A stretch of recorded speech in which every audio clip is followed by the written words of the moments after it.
Welcome to our channel. If you want to disable Touch ID on TSA site, follow these step-by-step instructions to ensure everything is properly configured and working smoothly. Step 1. Open your web browser or mobile app and navigate to the main platform or service page. Log in with your account credentials if required. Step 2. Click on your profile icon or menu button, usually located in the top right corner of the page, and select Settings or Account Management from the drop-down menu.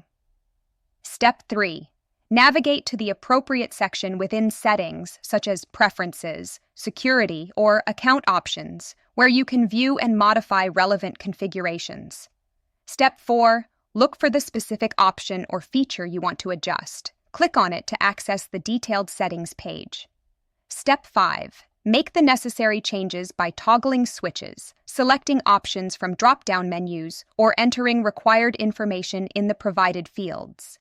This ensures proper functionality and security. Step 6. Review all changes carefully to ensure they match your preferences. Click Save, Apply, or Confirm to implement the changes. This ensures proper functionality and security. Step 7. Check your email or notification center for a confirmation message verifying that your changes have been successfully applied. Keep this for your records. Don't forget to like this video and subscribe to our channel.